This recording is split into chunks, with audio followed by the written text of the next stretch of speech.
Hemos estado viendo acerca de la Sagrada Escritura, la forma como Dios nos habla, nos revela su voluntad. Y una de las últimas aportaciones que pudimos trabajar fue acerca de la prueba bíblica de la inspiración de la Sagrada Escritura. Esta nos ayuda a nosotros también para conocer con más detalle, con otros principios, cómo y de qué manera debemos de acercarnos al texto de la Escritura como tal. El último texto que vimos fue 2 Timoteo 3:16. Ahora, hablemos en este periodo de tiempo sobre la naturaleza de la inspiración. El verdadero concepto enseña que el Espíritu Santo actuó sobre los escritores de la Biblia en una forma orgánica, es decir, como si fueran partes suyos, pero manteniendo también las leyes del interior de cada una de las personas que participaron en este proceso, un proceso muy didáctico que Dios tiene acá, un proceso didáctico en el cual la Biblia no se apuntala como uno de los factores en los cuales hubo una manipulación de Dios, sino por el contrario, hay una clara indicación de que Dios está presente en ese sentido. Yo quisiera mencionarles a ustedes que en el proceso de la revelación ha habido algunas corrientes un tanto contrarias al buen deseo de parte de Dios de mantener esa dinámica, ese ritmo. Una de ellas era, por ejemplo, una inspiración mecánica. Las personas consideraron, y esto es un error, es una forma errada de concebir la forma como Dios inspira, una inspiración mecánica. Se ha dicho algunas veces que Dios literalmente dictó lo que los autores humanos de la Biblia debían de escribir, como si estos fueran las plumas de las manos de Dios. Esa inspiración mecánica elimina muchas veces el carácter, el carácter precisamente de las personas que como siervos de Dios trabajan a la mano de Dios y como, usando una expresión muy paulina, como colaboradores de Dios. ¿Se recuerdan esa expresión de Pablo? Somos y ténganlo los hombres como colaboradores de Dios. ¿Cuáles son las objeciones entonces a esta inspiración mecánica de la cual algunas personas han hablado? La propia Escritura demuestra lo contrario.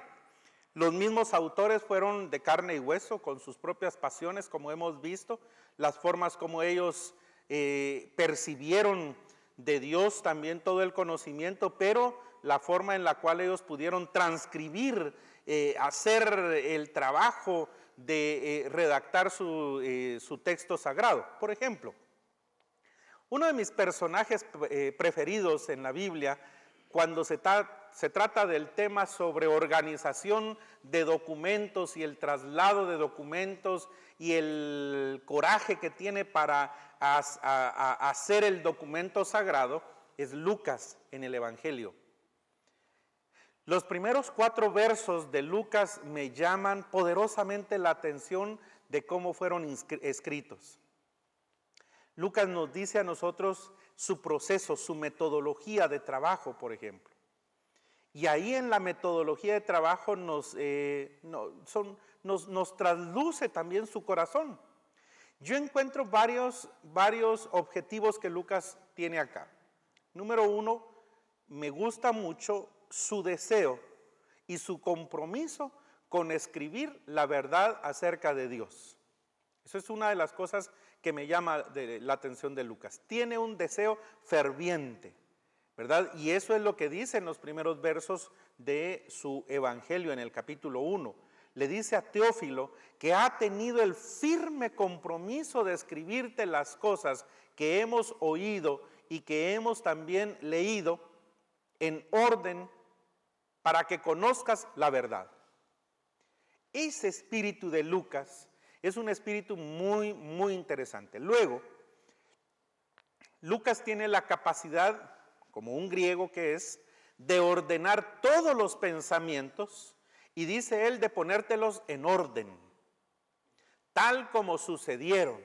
Eso quiere decir que en el corazón de Lucas hay un interés profundo de que lo que Dios le ha estado revelando y por ende él investigando, ahora se transcriba como un texto debidamente ordenado. Lo primero, que busca la verdad. Segundo, que tiene un orden subyacente, un orden que se trasluce, un orden que hila todo el Evangelio de Lucas. Eso lo encuentra usted en esos primeros 4 versos. Pero hay otra característica también en Lucas. Creo yo que Lucas ha sido impregnado en su corazón por el corazón pastoral de San Pablo. Eso me demuestra también cómo Lucas tenía una muy buena pasión por aquellas personas que habían sido llamadas por Dios para el reino. Pero si usted ve el enfoque de Lucas, hay unos enfoques muy interesantes. Por ejemplo, Lucas le da mucha preeminencia a la mujer en su evangelio. ¿Por qué? Porque es un segmento de la población que ha sido marginada en cuanto al tema de la revelación por parte de Dios. Sin embargo, aquí aparecen episodios muy particulares en la vida y en el Evangelio de Lucas, enfocados precisamente hacia esas mujeres. ¿Qué trasluce eso? Que tras la revelación, su corazón se volca a ser un corazón bastante pastoral. Y eso llama la atención. Ahora, cuestiones técnicas propiamente en cuanto a la revelación o la naturaleza de la revelación en Lucas. Yo encuentro también algunos puntos que quisiera compartir con ustedes en cuanto a esa naturaleza de la inspiración, precisamente en esos 4 versos que aparecen en el capítulo número 1. La naturaleza de la revelación es que Dios le motiva, Dios le revela, pero Él no deja de hacer un trabajo investigativo para poder formular su evangelio. Eso es algo importante. Porque él se va a las primeras fuentes. ¿Cuáles son las primeras fuentes en metodología de la investigación? Las personas que vieron y oyeron. O sea, él se va a las primeras fuentes de investigación. O sea, va con las personas. ¿Qué pasó cuando el Señor te sanó? ¿Qué pasó cuando el Señor te dijo tal cosa? ¿Qué pasó cuando escuchaste el sermón del Señor en aquella ocasión? ¿Qué pasó cuando el Señor te liberó de esta situación anómala que estabas pasando? Esas cuestiones Lucas las investiga, y ese es un primer elemento que me enseña concretamente cómo Lucas recibe la revelación, pero no deja de hacer una investigación. Ahora, el segundo principio de Lucas también en esta investigación, que lo hace diligentemente, o sea que hay una pasión aquí, no hace un trabajo tipo universidad solo por salir del paso, ¿verdad? O como ahora se puede hacer con muchos trabajos que se pueden dejar en seminarios, un copy-paste, ¿verdad? Un solo coger de esta página, pegarla en un documento Word y entonces ya mandarlo a imprimir, ya hice mi investigación, ¿verdad? Eso es plagio. No, Lucas no hace eso.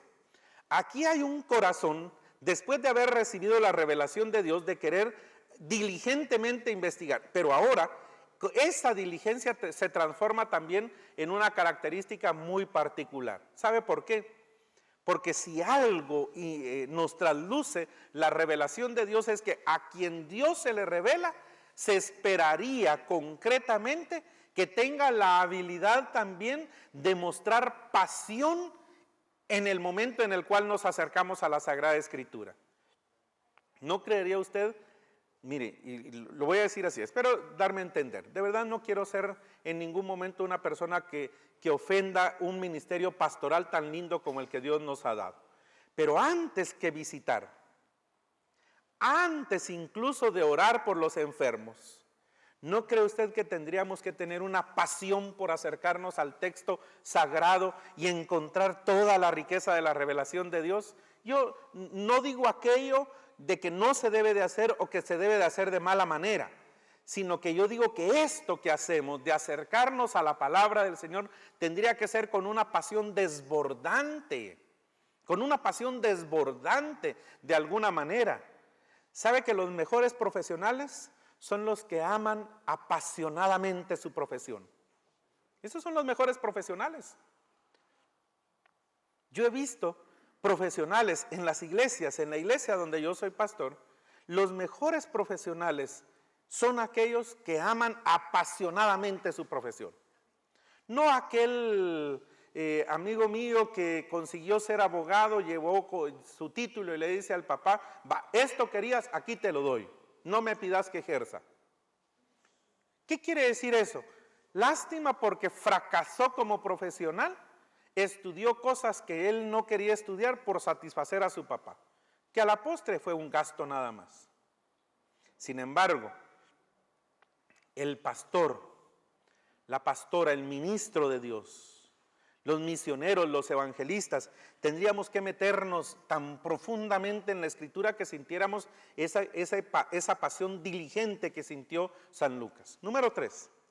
Una cosa también de la naturaleza de la inspiración divina que nosotros podemos encontrar es que en ningún momento Lucas se siente anulado por el Señor. ¿Se percata de esas situaciones, por ejemplo, con los autores bíblicos? Usted jamás se encuentra con un Moisés que ha sido anulado por el Señor, absorbido por el Señor, sí, pero no anulado. Usted se encuentra con los autores proféticos y usted mira que ellos no han sido anulados, por el contrario, su pasión se desborda en el momento en el que escriben. No digamos en el Nuevo Testamento. Me gusta Pedro, por ejemplo, cuando con todo ese corazón desbordante que ha adquirido con el correr de los años en su relación con Dios, tiene la habilidad específica y concreta de animar a una iglesia que está en plena situación de crisis en el momento en el que está siendo perseguida, como es la primera carta de Pedro, ¿verdad? Ya las huestes de Nerón están atacando directamente a la iglesia y entonces Nerón está a punto de quemar Roma. Recuérdense ustedes esa historia. Pero ya los cristianos han comenzado a ser perseguidos y perseguidos de mala manera. ¿Qué les dice? ¿Qué les dice Pedro, por ejemplo, a esas personas? Él lo ha experimentado. Las pruebas son de corta duración, mas la gracia de Dios es eterna. A personas que están sufriendo. ¿Por qué? Porque la revelación que está recibiendo es una revelación para guardar la esperanza. Y eso me ayuda a comprender, por ejemplo, que quien recibe la naturaleza de la inspiración, la recibe sin que sea anulado y en consecuencia trasluce también su personalidad. ¿O acaso usted no puede encontrar rasgos de la personalidad de David cuando escribe salmos? ¿Cómo diría usted que tiene o cuáles son algunos de los rasgos de David? ¿Sabe? David para mí es un hombre bastante tierno, enamorado a morir, pecador a morir. Cuando se trata de ir al culto, apasionado para cantar. Yo creo que David jamás cantó quedo en una asamblea de los creyentes.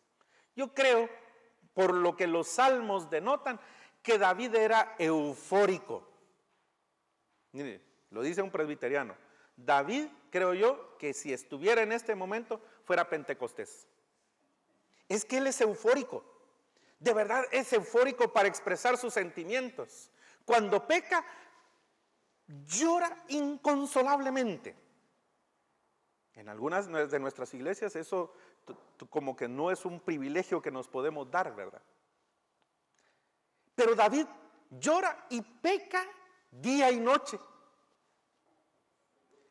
Cuando en algún momento se consigue un triunfo, como por ejemplo el regreso del arca, danza y hasta en algún momento enseña parte de su vestimenta interior.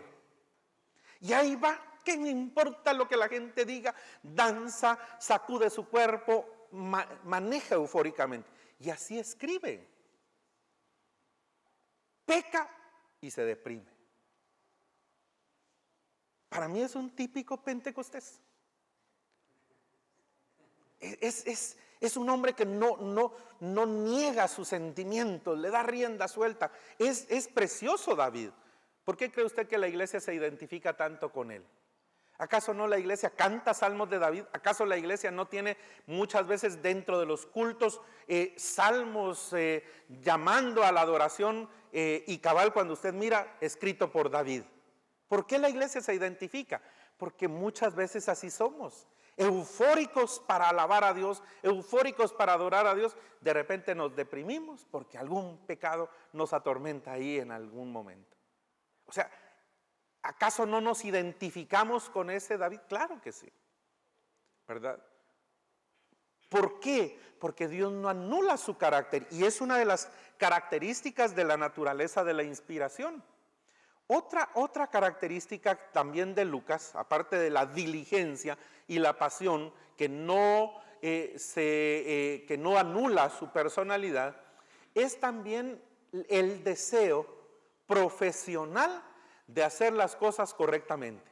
O sea, la naturaleza de la inspiración jamás altera la profesionalización de Dios reflejada en la revelación de la Sagrada Escritura. ¿Qué quiere decir eso?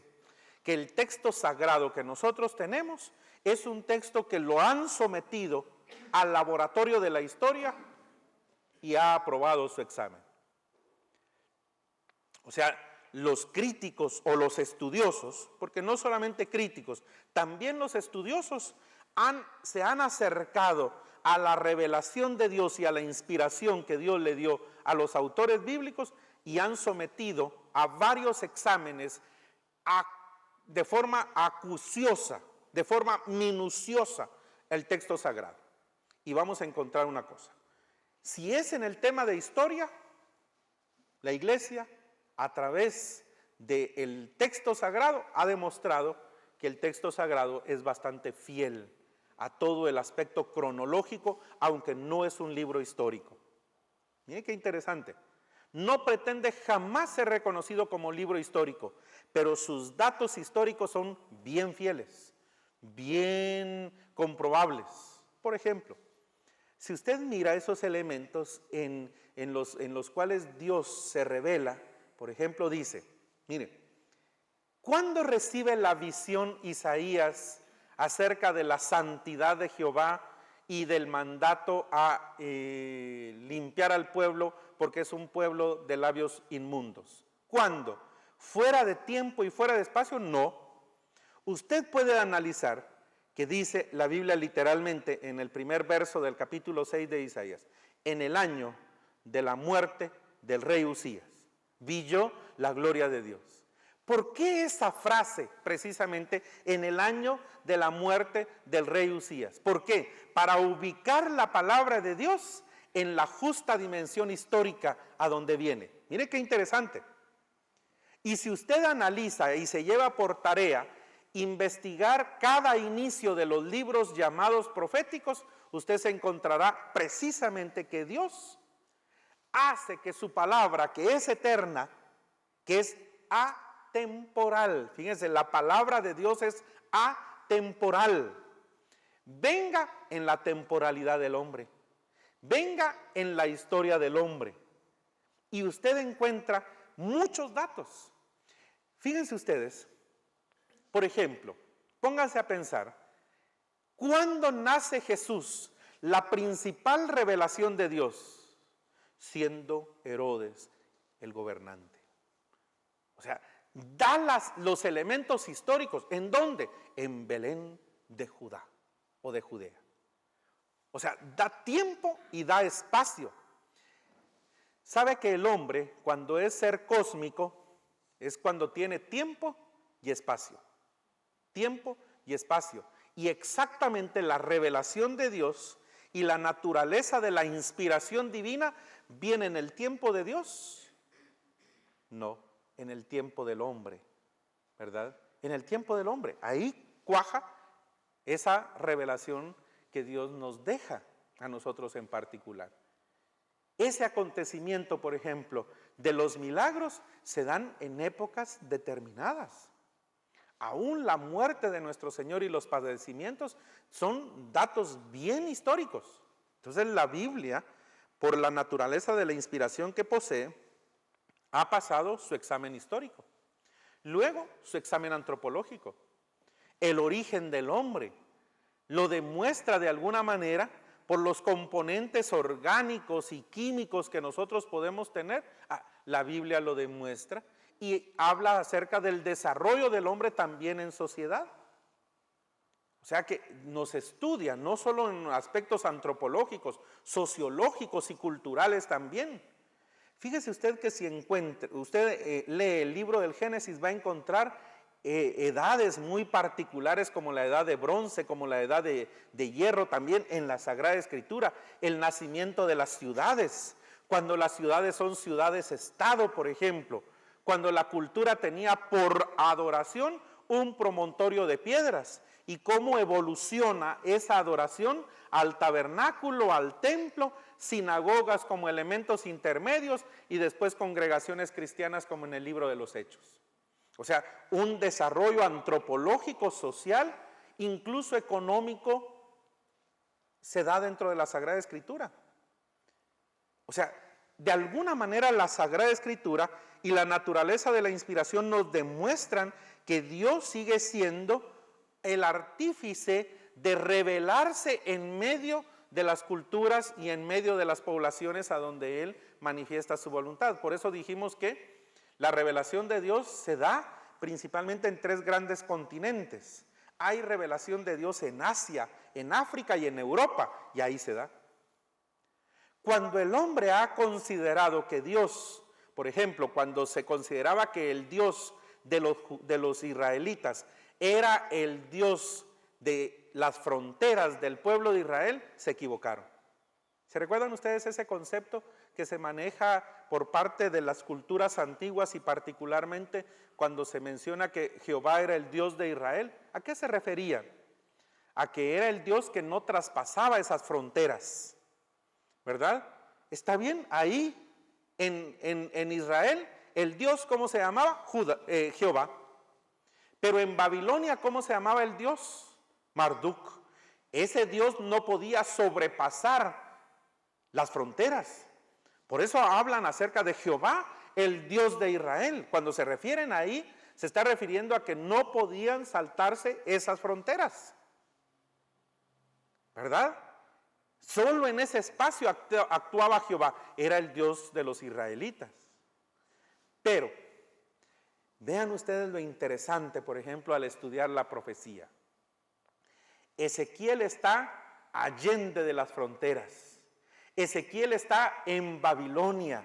Ezequiel está bajo el poder supuesto del Dios que gobierna en ese lugar que se llama Marduk. Y estando allá en Babilonia, un territorio que le pertenece a Marduk, Jehová se le revela y le habla en ese lugar. ¿Por qué? Porque Jehová, Dios de los cielos, es el Señor de todo el universo. Y eso es lo que revela. No el Dios que estaba en las fronteras de Israel, era el Dios del pueblo de Israel, pero también el Dios de Nínive que se acercó con Jonás cuando esa población aceptó ser creyentes y el Señor los perdonó. Por 400 años estuvieron en comunión, después fueron destruidos, pero ¿cuántas generaciones de ellos fueron salvos en 400 años? Ese Dios entonces que sale de Israel y se traslada, si podríamos decir de esa manera, o podríamos decir también que abarca a Nínive y que produce esa salvación también en Nínive. El Espíritu Santo usó a estos autores tal cual eran, con sus caracteres y temperamentos, con sus dones y talentos, con su educación y cultura, con su vocabulario y estilo. Permítame poner algunos ejemplos. Uno de los libros más bellos del Antiguo Testamento, el libro de Isaías. ¿Cuál es la razón? ¿Cuál es la razón? Es que Isaías, por ser primo del rey, y es más, algunos autores lo consideran príncipe, también a él, ¿verdad? Primo del rey Usías, y como tal príncipe, y si era príncipe, educado con la mejor educación de ese momento. ¿Cómo no va a escribir un libro literariamente tan rico como el libro profético de Isaías si él era un hombre bastante culto? Entonces se refleja la cultura que Dios no anula, sino que la utiliza como vehículo para que las Sagradas Escrituras también fueran mucho más elegantes, mucho más profundas. Si usted mira a los salmistas, por ejemplo, ¿qué se refleja en ellos? Una educación muy particular, más talentos muy innatos, ¿verdad?, que tienen los poetas y los compositores bíblicos en el momento, o los compositores musicales me refiero principalmente, porque tienen la habilidad de hacer canciones y de hacer himnos y salmos para la gloria del Señor. ¡Qué habilidad! De verdad que sí. Por ejemplo, el Salmo 119, que es todo un acróstico, utilizando el alefato hebreo, ¿verdad? El alefato hebreo es el equivalente de el conjunto de símbolos que se utilizan para la escritura y el lenguaje de los hebreos. Para nosotros es el alfabeto, ¿verdad? Porque toma el nombre de las primeras dos letras del griego, ¿verdad? Alfa, beta. Entonces nosotros el alfabeto. Pero ellos también toman sus dos primeras palabras en hebreo, que es alef o alefato, ¿verdad? Alefato, perdón. Entonces el alefato hebreo. Y todo el Salmo 119 es un acróstico. Las nuevas, digamos, muchas Biblias modernas como la NBI tienen arribita de cada bloque de textos sagrados, por ejemplo, la letra con la que inician. La letra con la que inician. Bueno, ahora, eso es lo que quiere decir el Señor, cómo utiliza dones y talentos.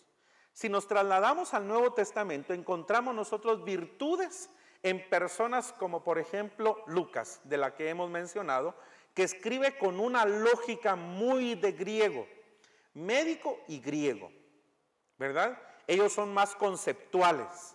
En cambio, el hebreo es más pragmático. Esa es la virtud, por ejemplo, del hebreo. El hebreo no tiene un concepto de Dios, porque es pragmático. Para él es la forma como Dios se relaciona con su persona, con su familia, con su tribu, con su nación. El griego sí tiene conceptos. Por ejemplo, el hebreo, así como Jesús es hebreo, judío, ven ustedes cuando le preguntan, dinos un concepto de verdad, yo soy la verdad. O sea, no da un concepto. ¿Qué diríamos nosotros que somos un tanto occidentales? Conceptualizamos la palabra verdad. En cambio, lo que hace Jesús es decir, yo soy la verdad. Por ejemplo, nosotros conceptualizamos, dígame hermano pastor, ¿qué es la iglesia? Eso lo trabajamos nosotros el mes pasado. Para los hebreos no hay concepto de iglesia. Entonces lo que hay son imágenes que la iglesia refleja, como por ejemplo las imágenes orgánicas que vimos de la iglesia, cuerpo de Cristo Jesús. Yo soy la vid y vosotros los pámpanos. Ustedes son labranza. Esos son ejemplos orgánicos, imágenes orgánicas, porque no tienen conceptos. O incluso imágenes estructurales. La iglesia es el edificio en donde la presencia de Dios se manifiesta. Ustedes son el templo de Dios. Esas son las imágenes estructurales que tiene el hebreo. ¿Por qué? Porque no conceptualiza, sino que tiene imágenes prácticas para ir definiendo esos principios y esas verdades. Y encontramos nosotros autores de esa naturaleza en Antiguo y Nuevo Testamento, ¿verdad? Por eso es que a Jesús, dime un concepto de reino. Mejor te lo muestro. Es como este grano de mostaza, ¿verdad? Ese es el reino, decía Jesús. Similar a esto es. Dinos mejor otro concepto de reino. No, ¿saben qué? Les voy a poner una imagen. Como la red que se tira en donde la echan los pescadores. Les daba imágenes, no conceptos. Por eso, si usted mira, es difícil en algún momento en la teología dar un concepto de salvación. ¿Por qué? Les voy a poner mejor imágenes, decía Jesús. ¿Saben cómo cuál es la salvación? Y entonces nos daba a nosotros la imagen a través del pastor que pierde una oveja en el camino. Lucas 15. No nos dice ahí el concepto de salvación ni de perdición. Nos da una imagen. Y esa imagen es rica. Ah, es como esa oveja. Y entonces ya saca uno características de la oveja para poder sacar conclusiones. Pero es que no nos queda todavía totalmente claro. Bueno, entonces les voy a poner otra imagen. Ya no de campo, sino de ciudad. Una mujer tenía 10 dracmas y pierde una. Y entonces describe el sentimiento, la situación a la que se expone esta mujer al haber perdido una dracma. ¿Qué nos está presentando? Una imagen. Señor, perdón, yo soy mero brutito, no entiendo totalmente qué es salvación, qué es redención. Te voy a poner, ahí va la tercera, ¿verdad? Y entonces nos habla del hijo pródigo. Un padre tenía 2 hijos y uno de ellos le pide su herencia, dame la herencia que me corresponde. Al cabo del tiempo toma todo lo que le correspondía y se fue. Se lo gastó perdidamente, viviendo una vida disoluta, y entonces se encuentra en una situación vergonzosa. Y entonces, estando en esa situación, estando en el chiquero, dice él, ¿qué estoy haciendo aquí? Me levantaré, iré a mi padre y le diré, Padre, he pecado contra el cielo y contra ti, ya no soy digno de ser llamado tu hijo. Entonces regresa y comprenden ahora, así hay gozo en los cielos cuando un pecador se arrepiente. O sea, ¿da conceptos? No. Da imágenes de la vida cotidiana. Y en el caso de la naturaleza, de la inspiración, lo que nosotros tenemos es cómo Dios se revela e inspira a esas personas para que, respetando sus caracteres, sus temperamentos, sus dones, sus talentos, su educación y cultura, su vocabulario y estilo, escriban. Por ejemplo, saquen ustedes, hagan una lista somera de las profesiones de las personas que escribieron la Sagrada Escritura. Pastores, ¿verdad? Boyeros, agricultores, pescadores, aristócratas, por ejemplo, ¿verdad? Reyes, sacerdotes. Muy probablemente, ¿por qué cuestionan tanto de que Hebreos no es de Pablo? Porque muy probablemente haya sido un sacerdote converso el que haya conocido todo el ritmo de trabajo en el templo y en las sinagogas, el que escribe la carta a los hebreos. ¿Por qué? Porque se nota que es una persona conocedora hasta el último detalle de la liturgia y cristianiza, eso es lo interesante, cristianiza toda la liturgia. Entonces se denota ahí el carácter de esa persona que escribe. Boyeros, pescadores, publicanos, que son aquellos que trabajaban con las agencias de recaudación de impuestos para el Imperio Romano, ¿verdad? Cobradores de impuestos, entonces, publicanos. Toda esa gama usted la refleja ahí, en ese sentido, con estas personas. Empresarios también, ¿verdad? Parece que los hijos de Zebedeo tenían una compañía que se llamaba Pesca S.A., porque eran dueños de alguna empresa pesquera, ¿verdad? Entonces encontramos ahí esa gama de personas, algunos tímidos, ¿verdad? Probablemente con cierto grado de timidez, digamos, así llama Dios a algunos de nosotros que somos meros tímidos, ¿verdad? Pero Dios nos llama aún a pesar de eso, ¿verdad? Moisés dice, Señor, yo no tengo palabras, hasta se me traba la lengua cuando yo hablo. ¿Cómo voy a ir yo delante de Faraón y le voy a decir, deja ir al pueblo de Dios porque Jehová lo dice? Señor, mejor no. Hay personas que son muy recatadas en su forma de pensar, muy sabios. Pareciera ser que Salomón es de ese tipo. Parece que Salomón cargaba siempre una libretita de notas en su pecho y un par de lápices. ¿Sabe? Por ejemplo, el libro de los Proverbios. Hay episodios en el libro de los Proverbios que dice, aquí están 30 de los dichos más famosos que los sabios mencionan. ¿Qué es lo que hace Salomón ahí? Compilar y escribir. Repítame, don Rafa, ¿cómo es el dicho que usted sabe? Y lo escribía. Se lo voy a leer a ver si lo escribí bien, y se lo leía, ¿verdad? Agua que no has de beber, déjala correr. ¿Está correcto el dicho? Sí, decía el sabio. Y entonces ya él tenía ahí una colección de 30 dichos que los sabios decían. Hay otras listas, porque después dice, y aquí está la otra lista, con otros 36 dichos que los sabios han mencionado también. O sea, ¿qué quiere decir eso? que Salomón tenía una habilidad muy particular de relacionarse con la gente, de escuchar lo que la gente decía, ¿verdad? ¿Para qué? Para escribir precisamente y después componer, si él es el autor, para componer el libro de los Proverbios.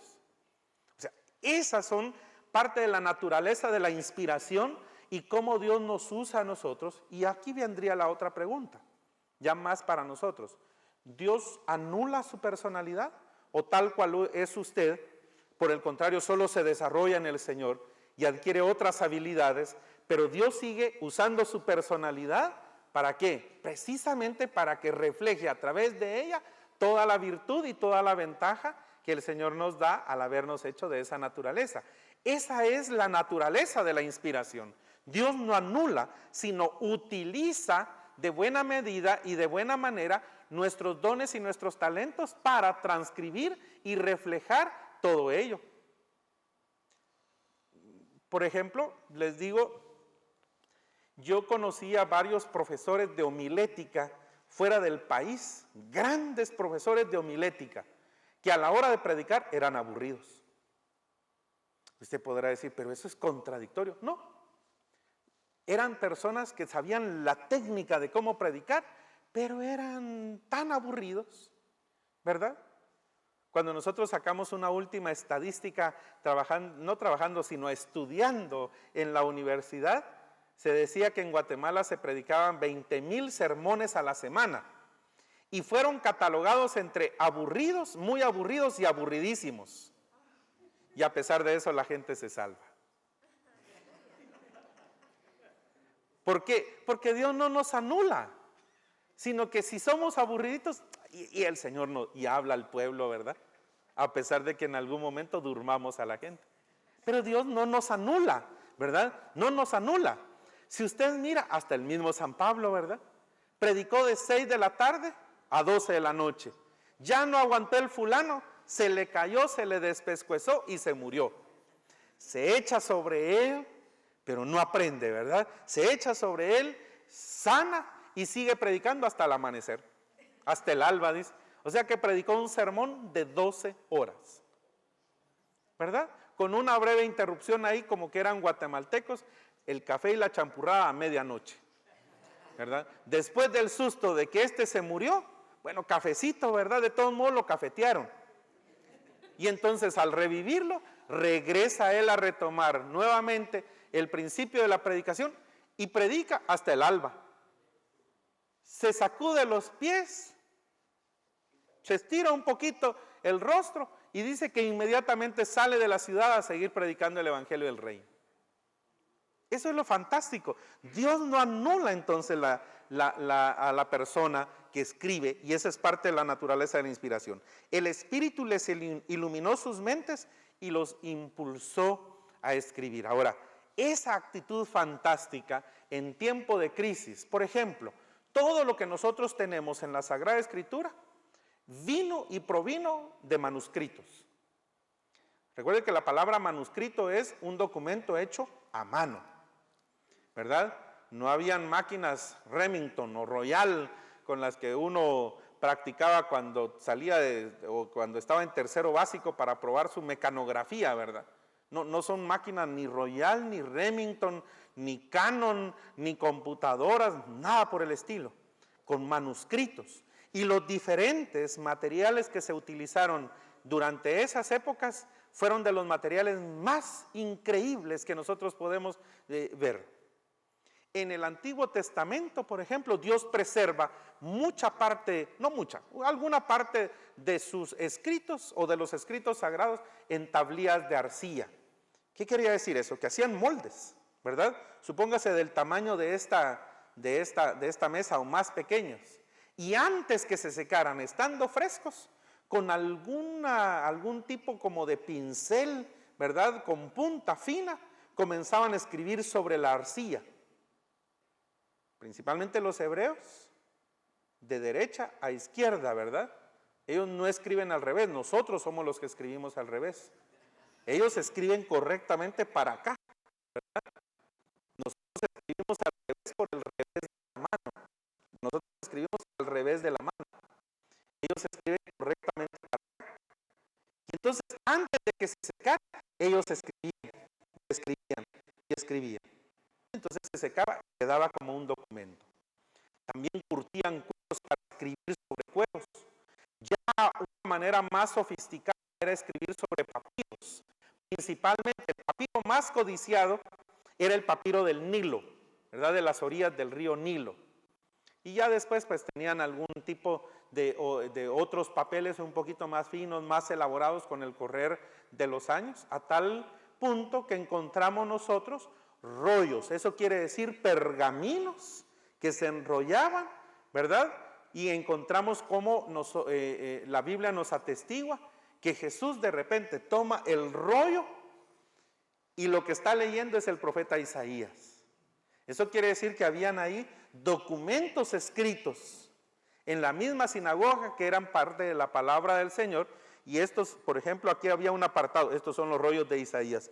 El Señor lo identifica, lee Isaías, lo vuelve a enrollar y les dice, hoy se ha cumplido esta palabra de Dios en nosotros.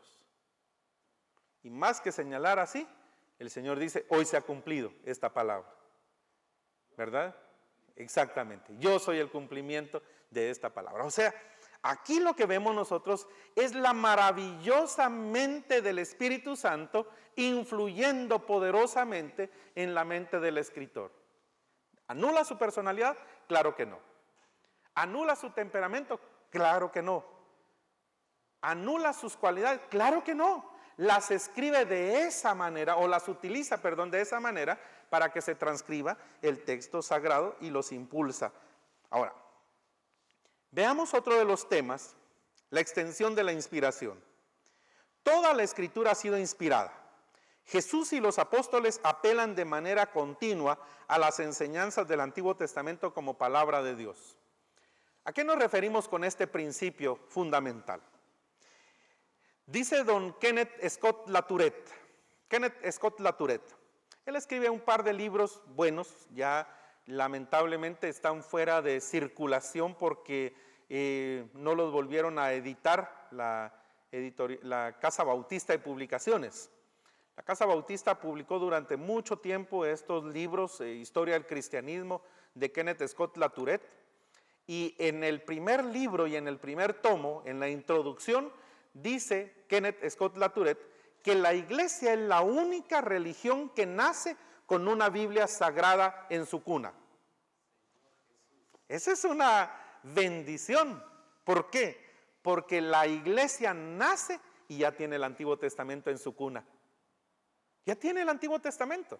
Es más, si ustedes hacen un análisis consciente de la predicación, por ejemplo, de los apóstoles, del mismo Jesús, están apelando continuamente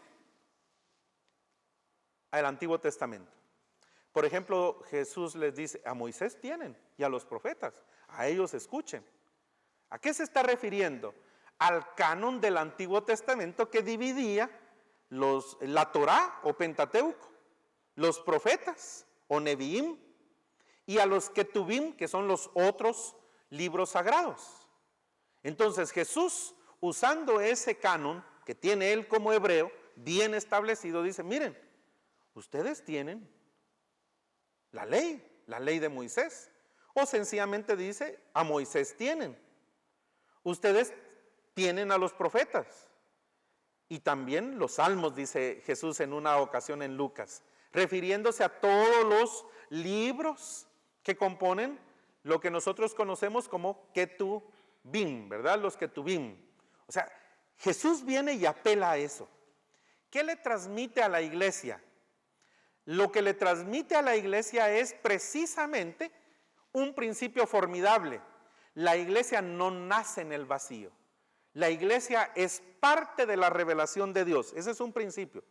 La iglesia sigue siendo revelación de Dios, sigue siendo revelación de Dios y sigue siendo depositaria de la revelación de Dios. Solo que esta revelación no nace con la iglesia. O sea, la iglesia no descubre el agua azucarada. Lo que hace la iglesia es trabajar en sí misma la continuación de la revelación de Dios, que por boca del Espíritu Santo en la vida de hombres como Moisés, de hombres como David, de hombres como Salomón y de los profetas, sigue cumpliendo su voluntad. Ese es uno de los principios. Hay otro principio aquí también. Como la Biblia a través de Jesús y los profetas no tienen ya digamos una falta de conciencia con respecto a el Antiguo Testamento, el mensaje central de los apóstoles y de Jesús en el inicio de la iglesia como cristiana es veterotestamentaria, no lo anula, ¿verdad? No lo anula. Y usted podrá preguntarse, pero es que Jesús dijo que esa ley era lo que les estaba atormentando a los pobrecitos miembros de la iglesia de Judá en ese tiempo a causa de sus pastores, los escribas y los publicanos. No es a esa ley a la que se está refiriendo Jesús, sino que a la ley rabínica, a la ley farisaica, a esa ley que les ha impuesto el grupo de personajes religiosos que han atormentado al pueblo de Dios y han mal interpretado la Sagrada Escritura. Recuérdense ustedes que se hablaba, por ejemplo, de esas personas que decían, miren, yo cumplo a cabalidad todo lo que el Señor me ha dicho desde el principio. He cumplido fielmente los mandamientos. Y recuérdense ustedes de palabras, por ejemplo, estas, que ellos diezmaban hasta el último elemento del comino, por ejemplo. Eran tan meticulosos, ¿verdad?, de guardar ese tipo de ley, que diezmaban del comino, del eneldo, ¿y de qué más? De la menta. Del comino, del eneldo y de la menta. O sea que ellos se jactaban de haber cumplido a cabalidad cada una de las estipulaciones, y muchas de ellas ni siquiera estaban escritas en la Sagrada Escritura, sino que en los libros como el Talmud o seguían las tradiciones orales de la Mishnah. O sea, encontramos aquí a un Jesús que reivindica el papel de la revelación del Antiguo Testamento y lo usa como basamento para el contenido de su predicación. Lo usa como el basamento y como un vínculo perfecto para lo que ha de nacer ahora a partir de la iglesia cristiana, que es el Nuevo Testamento, como continuidad de la revelación de Dios. Entonces, Jesús y los apóstoles apelan de manera continua a las enseñanzas del Antiguo Testamento como palabra de Dios. Es más, ven en la palabra de Dios el fiel cumplimiento en Él. Hoy se han cumplido esas profecías en mí. Eso quiere decir que eran fieles, o sea que no eran para sobrecargar al pueblo de Dios. ¿Para qué era la Escritura entonces, tal y como lo hemos dicho? Miren, para redarguir, sí, pero para instruir también en toda justicia, para educar también en toda verdad y en toda justicia. Si ustedes ven, Jesús no dice ni le permite a la iglesia, yo no sé de dónde lo sacó la iglesia, de convertirse en una iglesia neotestamentaria. Somos una iglesia que tiene por basamento el Antiguo y Nuevo Testamento como palabra del Señor en los 66 libros que creemos como iglesia evangélica que Dios inspiró, reveló y dejó para que la iglesia pueda ser edificada en ella propiamente. Entonces, esa es una característica. Otra característica, como ellos le han dado un buen elemento y una buena interpretación al Antiguo Testamento, esta se convierte también en parte de sus normas de fe y conducta, ¿verdad? ¿Cómo debemos de adorar? Ya los salmos nos enseñan mucho de cómo adorar. ¿Cómo, por ejemplo, debemos de predicar? Ya sabemos nosotros, como iglesia cristiana, que estamos naciendo en ese momento como parte de la premisa del Pentecostés, nos está enseñando también aquí cómo debemos de predicar con una característica profética delante del Señor. ¿Qué debemos de anunciar? El reino, que también allá en el Antiguo Testamento se había anunciado. ¿Cuáles son los contenidos del reino? Precisamente que los súbditos del rey estaremos bajo sus pies, que en este caso es bajo los pies de nuestro Señor Jesucristo. Todos esos elementos son una continuidad entonces exacta, bonita e interesante del Antiguo Testamento. Seguiremos entonces en otra hora.